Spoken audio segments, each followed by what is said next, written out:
Stop whining. You kids are soft. You lack discipline.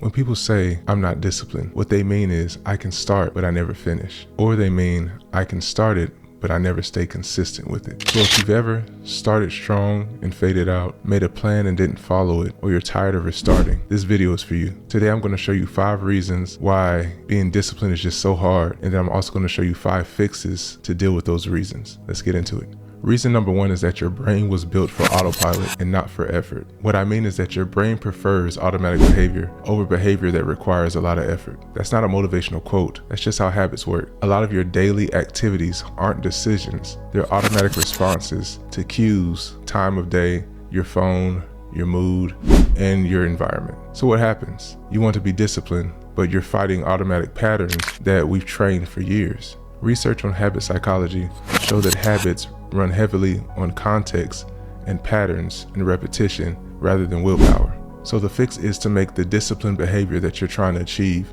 your default pattern. And you do that by using a simple rule. Make the good habit easier to start than the bad habit. So what this looks like in practice is, for example, if you're trying to read more, rather than making the book hard to find, just place the book on your pillow where you're going to go to sleep. If you're trying to run more or go work out more, leave your workout clothes and your shoes by the door or in some place that's really easily accessible that you have to go through that path regardless, whether it be by the front door, by your bedroom door, or just laid out on your bed. I've even heard of some people sleeping in their workout clothes, so it'll make it easier to make that decision to go work out because that's the habit that they're trying to build. That's the discipline they're trying to follow. Another example is if you're trying to eat healthier, make the healthy food the easiest and most accessible option. Because discipline gets easier when you stop treating it like a fight and you start treating it like a design. Reason number 2 is that you're underestimating how long consistency takes to become automatic. A famous habit formation study found that automaticity takes time. On average, around 2 months for some people, and it can take much longer depending on the habit. So what that's basically saying is that it's very difficult to build an automatic pattern or automatic habit or an automatic discipline. With the study found, as I mentioned earlier, it takes up to 2 months. 2 months to form one discipline habit that becomes automatic. And depending on the person, which everybody's different, right? It can take a much longer time. So you can't underestimate how long it actually takes to become disciplined, how long it actually takes to build up an automatic pattern where you're just a disciplined individual.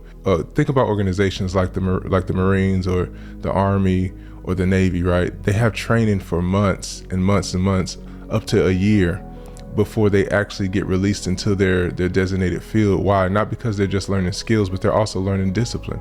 They're learning to get up at a certain time every morning, go to sleep at a certain time every night, maybe wake up in the middle of the night to do watch guard and things of that nature. They're learning PT drills, formation drills, how to dress, how to talk, how to walk. They're being literally reprogrammed into a disciplined human being. You're taking somebody who's completely off the streets, who might not have ever been exposed to a disciplined environment, and you're shaping them and forming them to become disciplined. And not only that, but the environment is very controlled. So take that to yourself. You're trying to become disciplined and build disciplined habits in a very uncontrolled environment, which could really extend that timeline that it takes for you to actually build up an automatic disciplined behavior. So you have to give yourself time to actually become more disciplined and not lose confidence just because it didn't happen very quickly. So if you tried for a week and failed, and then you say, see, I'm not disciplined, that's like going to the gym for 2 days and saying, see, I can't build muscle. It just doesn't make sense. It doesn't track. So to fix this problem, what you're going to do is stop doing random restarts, and you're going to pick one habit and commit to it for a set window of time. Something like, let's say 67 days. And why 67 days is because it's long enough for you to push through that phase of newness, that phase where it's unfamiliar. You know, if you just do 30 days, you might quit before it becomes more of an automatic habit. Remember, it takes at least 2 months for a habit and a discipline to become automatic to your brain. So you need to give yourself a little bit more than that to allow yourself to be able to build up that disciplined automatic habit. So here's the key.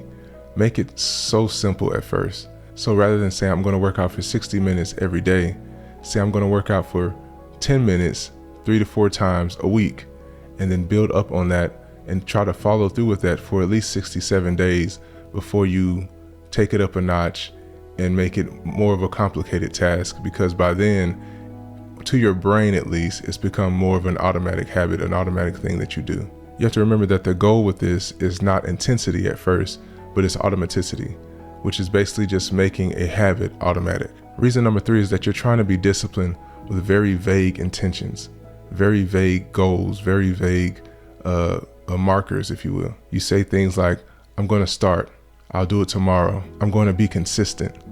All of those are very vague and they have no specific target to focus on. Vague goals don't trigger action because your brain needs a moment and a cue. That's why implementation intentions are so powerful. An if-then plan that tells your brain exactly what to do and when. A major meta-analysis found implementation intentions reliably improve goal achievement across many behaviors. So the fix is this: use the if-then discipline plan. Write 3 of these down right now. If it's 7 o'clock in the morning, then I drink water and I do 10 minutes of movement. If I sit at my desk, then I open my notepad before I open my social media account. If I feel resistance to any discipline habit that I'm trying to form, I do it no matter what for at least 2 minutes straight. The last one is so powerful because you're not just forming a discipline, but you're sticking to a script that anytime I feel resistance, which you're going to feel, right? I mean, you're trying to do something new, trying to be disciplined in an area that's unfamiliar to you.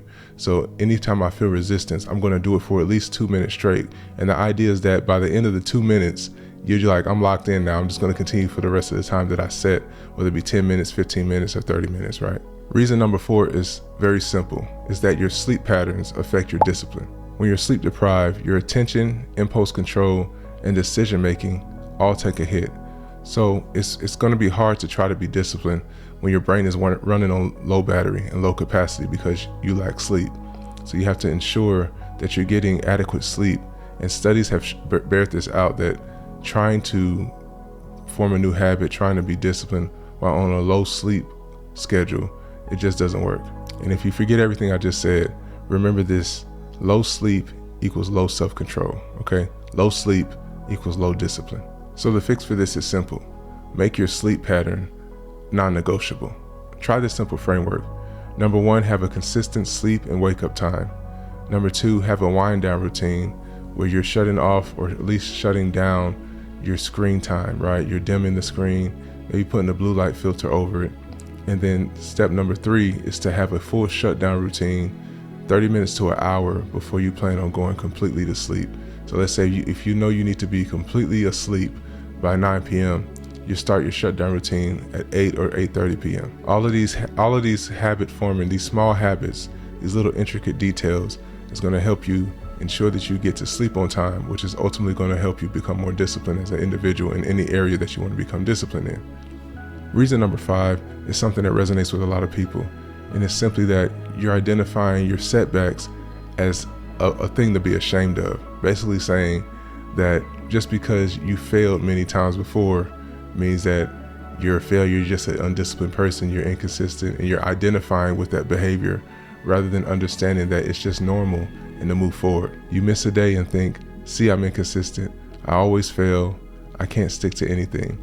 That voice doesn't make you disciplined, it makes you discouraged. Research reviews on self-compassion and health-related behavior show that people tend to do better long-term when they respond to setbacks with self-compassion instead of self-attack, because it supports persistence and reduces the spiral. Think of it like this: shaming yourself leads to the downward spiral, which usually ends in you quitting and giving up on that discipline altogether. So here's the simple fix for this.